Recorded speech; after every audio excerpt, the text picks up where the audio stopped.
Good afternoon sa tanan.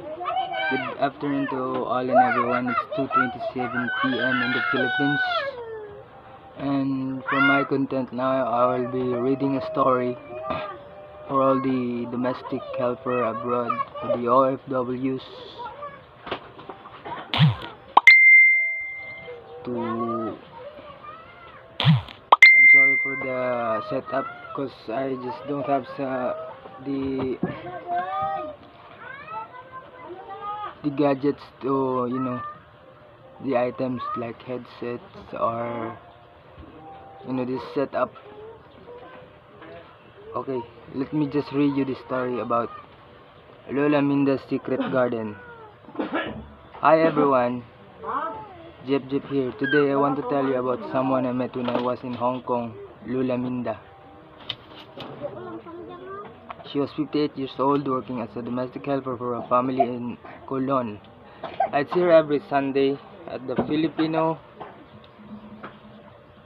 church gathering, always bringing extra food, share with anyone who looked homesick. At first, I thought she'd been there forever and had it all figured out. But one day, she sat down next to me and started talking. Lola Minda left her home in Leyte 12 years ago, right after a typhoon destroyed their small farm. Her husband had passed away a year before, and she had 3 kids, all still in school. She took the first job she could get abroad, even though she'd never been on a plane before. For years, she sent every peso she could back home. She told me she'd only go home once every 3 years because she'd save money for her kids' college. But no one knew was that she was struggling. Her knees hurt from cleaning floors and carrying heavy laundry. She missed her kids' birthdays, their graduation days. Sometimes she'd cry when she saw photos of their hometown. She was afraid she'd forget what her own garden looked like. Then she found a group of OFWs who were learning how to grow vegetables in small shares seeds.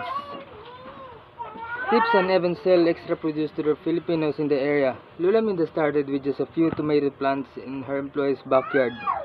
Soon she had a little garden of herbs, eggplants, and string beans. It wasn't just about the food, she told me. It made her feel close to home.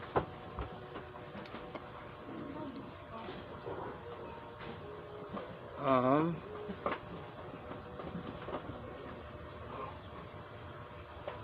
Now there's now the oh the her picture again by the English. She even started teaching others to do it too.